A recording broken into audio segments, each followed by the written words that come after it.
There is an idea that almost everyone learned from a very young age. Debt is always something bad.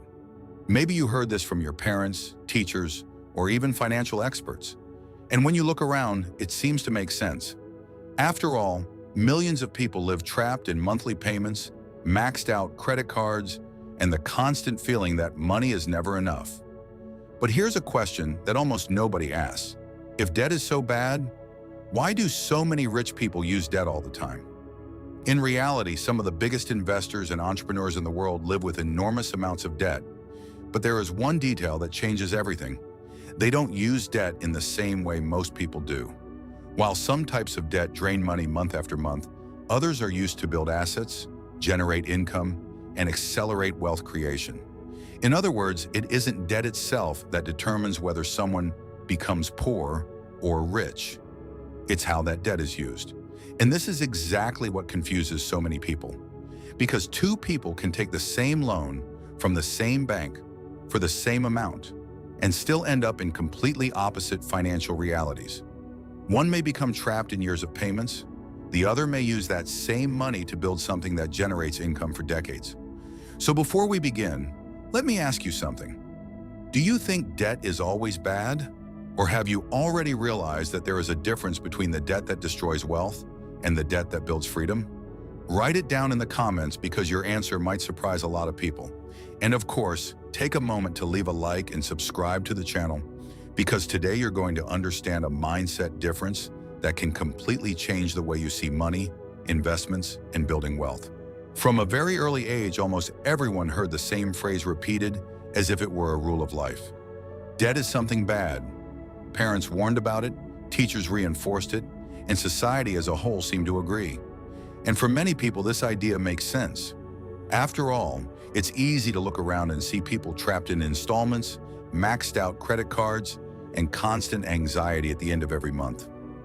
But there is one curious detail that rarely appears in these financial conversations. In practice, some of the richest people in the world live deeply in debt. That may sound strange at first. After all, if debt were always bad, why would investors, entrepreneurs, and billionaires use so much credit? The answer begins to appear when someone realizes that not all debt is the same. There is a type of debt that consumes income, drains energy, and traps people in an endless cycle of payments. But there is also another kind of debt, quiet, strategic, used to create assets, generate cash flow, and build wealth over time. Imagine two people going to the bank to borrow money. The first uses the money to buy the newest smartphone on the market, paying it off in 24 installments. The second uses exactly the same amount as a down payment on a small investment that can generate income. Both took on debt, but in practice, they just entered two completely different financial paths. One leads to constant consumption. The other begins to build financial leverage. This contrast appears all the time in financial education content and discussions about wealth mindset. The central idea is simple, yet deeply counterintuitive. Debt itself is not the problem. The real problem lies in how it is used. And this is exactly where most people get lost. Because while some use debt to buy things that lose value quickly, others use the exact same mechanism to acquire assets that grow over time. This small difference in mindset, almost invisible in the beginning, ends up creating completely opposite financial results. And that's exactly what we begin to see when we look at the first type of debt, the kind that quietly makes people poorer. There is a type of debt that seems harmless at first. It comes disguised as an opportunity, an irresistible promotion, or that pleasant feeling of bringing something new home. It's consumer debt, one of the most common traps when it comes to financial education. Credit cards, long installment plans, and impulse purchases create the illusion that something fits your budget, when in reality, it's simply being pushed into the future. The problem isn't buying something. The problem is when that purchase generates no financial return. Think about how many times someone buys a new electronic device, pays for it in 12 or 24 installments, and just a few months later, that product has already lost half its value. The person continues paying, but the object is no longer worth what it once cost. This happens with phones, televisions, video game consoles, and many other fast consumption items. The debt remains alive, but the value of the item disappears over time. Without realizing it, the person ends up trading future income for immediate pleasure. Another type of debt that creates poverty is the one used to maintain an image of success. It's when someone finances a car far beyond their income, buys expensive clothes, or maintains a lifestyle they actually cannot afford yet. On social media, everything looks incredible. Trips, restaurants, famous brands. But behind that image, there is often a pile of payments waiting for the next due date. The goal stops being building wealth and becomes simply appearing successful. This behavior creates a dangerous cycle. The more consumer debts appear, the higher the monthly payments become. And the higher the payments, the less money remains for investing or creating assets. Slowly, the person begins working only to pay for past decisions. It's like running on a financial treadmill. There is effort, movement, but no real progress toward financial freedom. Interestingly, while many people are trapped in this cycle of finance consumption, there is another group that also uses debt, but in a completely different way.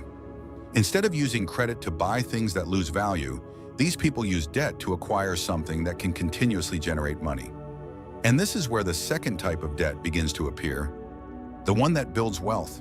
Now comes the part that usually surprises people who are learning about financial education for the first time. There is a way to use debt that, instead of destroying wealth, actually accelerates its creation. In this case, borrowed money is not used for consumption, but to acquire assets, things that have the potential to generate income or increase in value over time. It's a simple shift in concept, but a powerful one. Instead of buying something that takes money out of your pocket, you buy something that can put money into it. A classic example is investing in income-generating real estate. Imagine someone taking a loan to acquire a small apartment intended for rent. At the beginning, there is debt, of course. But if the monthly rent covers the mortgage payment, or at least most of it, the asset begins to work to pay off its own debt. Over the years, that person builds wealth while the cash flow helps sustain the investment. This same logic appears when someone uses credit to start or expand a business. Many entrepreneurs begin by using borrowed capital to buy equipment, expand operations, or invest in marketing. If the project is well structured, the business begins generating enough revenue to pay the loan and still produce profit. In this scenario, the debt is not consuming income. It is creating the ability to generate income. This is where a central concept in wealth building appears. Financial leverage. In simple terms, it means using other people's money to grow faster than would be possible using only your own capital. Investors do this all the time. Instead of waiting decades to accumulate enough money for a large investment, they use strategic credit to accelerate the process and multiply opportunities. But notice something important. This is not only a mathematical question, it's also a mindset question. While some people see debt as a tool for consumption, others see it as a tool for building assets. And this difference in mindset begins to explain why two people can have access to the same credit and still end up in completely opposite financial realities. And when we observe this more deeply, it becomes clear that the real difference is not just the debt itself, but the way each mindset chooses to use it. When someone starts studying financial education more deeply, they notice something interesting. The difference between wealth and scarcity rarely begins with money.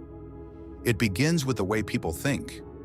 People who live trapped in debt usually use credit to consume now and worry later. The reasoning is simple. I want this today, so I'll pay in installments.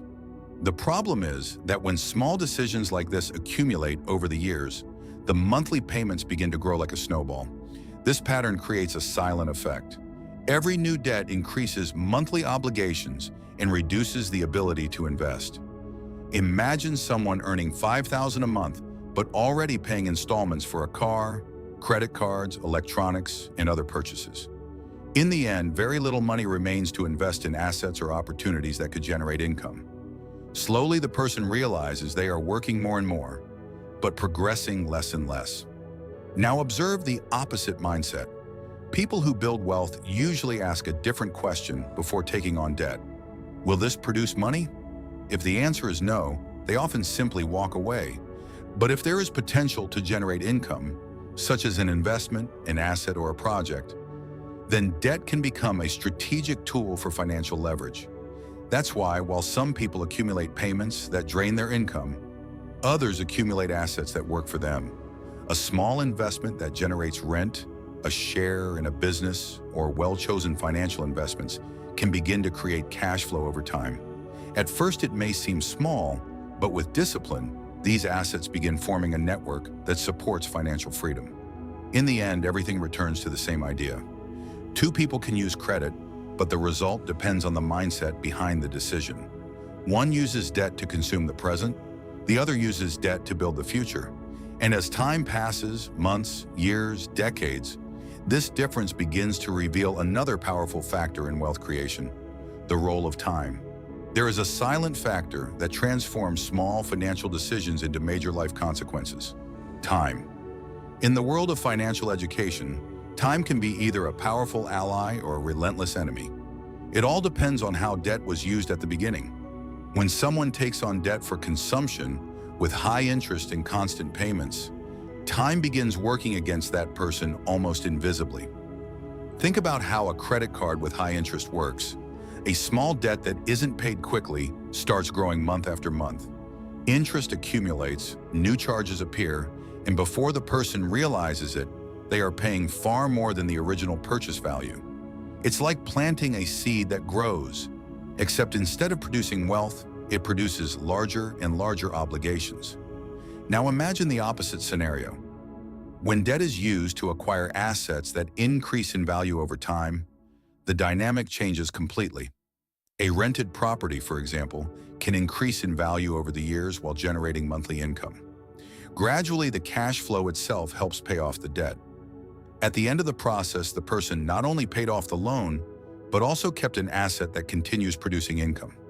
This is the power of time combined with intelligent financial leverage. Instead of working only to pay bills, the person begins building a system where assets generate continuous revenue. It's like planting a tree that, over the years, begins producing fruit every month. At first, it seems slow, but with consistency, the result becomes impressive.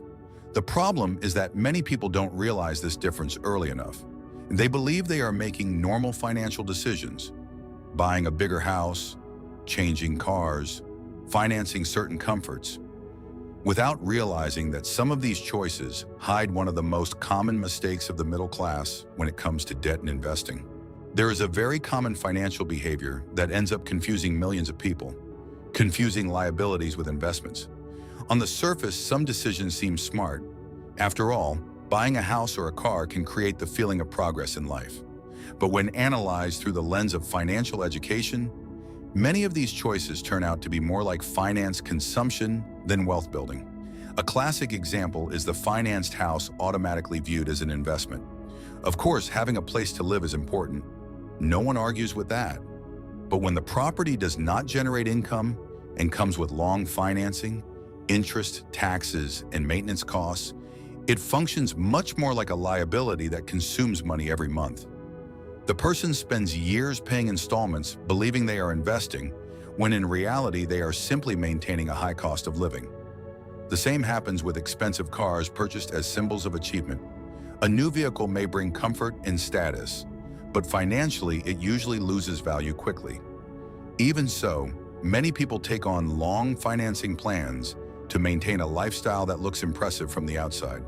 The problem is that while the car depreciates, the debt remains there, demanding constant payments. Another silent mistake is underestimating the real cost of debt.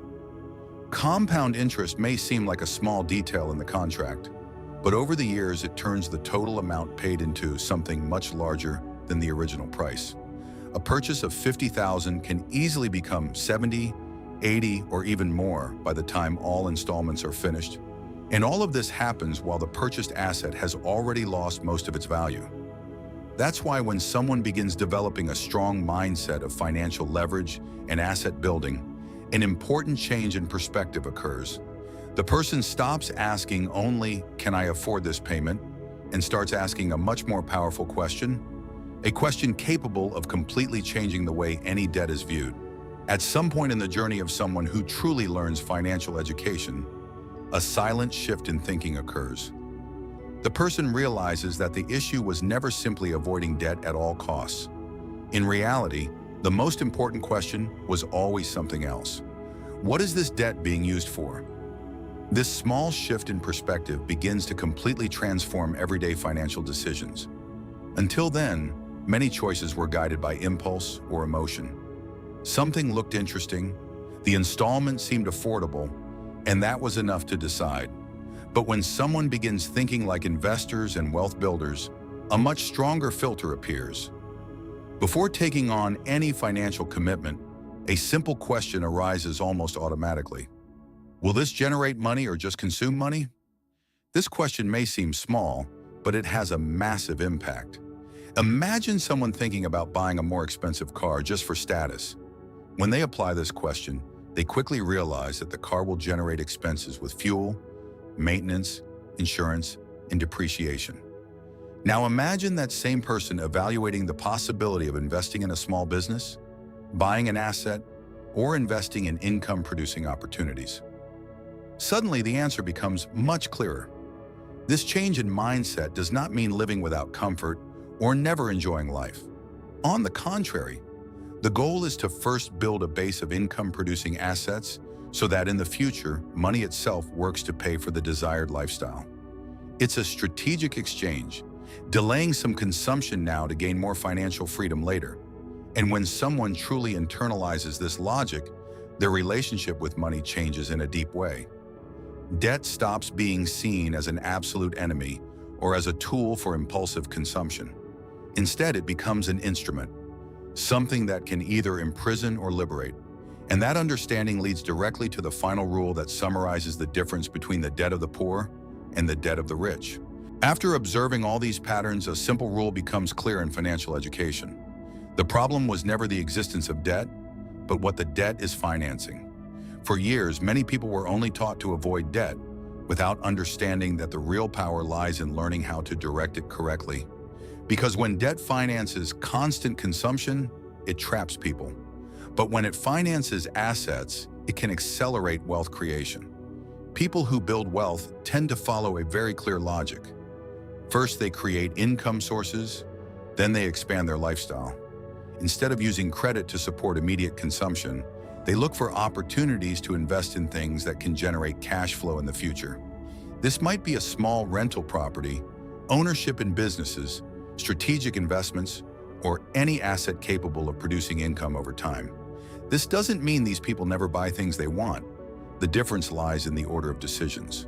Before financing temporary pleasures, they build a financial structure where money begins working for them.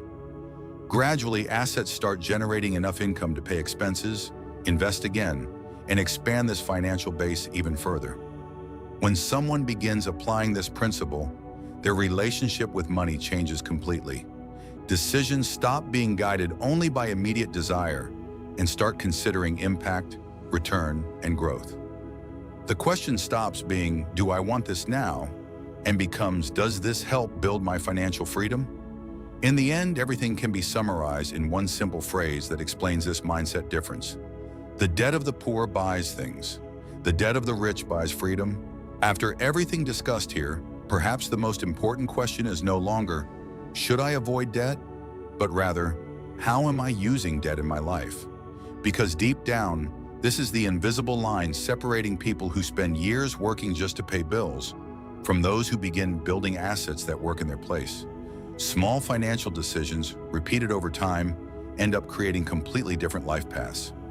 Now think honestly, how many of the debts you have taken created assets, and how many only finance consumption? This reflection may feel uncomfortable at first, but it can also become a turning point. The moment someone begins directing money, and even credit, toward building income sources, the financial game starts to change. Maybe this means rethinking some decisions, delaying certain luxuries, or studying more about financial education, investments, and asset building. But there is a powerful reward in this process. Every asset built is a small step toward financial freedom, and the earlier this mindset begins, the greater the impact time can generate. Now, I want to hear from you. What was the biggest lesson this video brought you? Was it understanding the difference between assets and liabilities? Or realizing that debt can be a tool, depending on how it's used? Write it in the comments because this conversation might help other people who are also trying to change their financial lives. And if you want to keep learning about wealth mindset, financial education, and strategies that truly build long-term wealth, make sure to subscribe to the channel and turn on notifications. That way you won't miss the next videos that could literally change the way you deal with money.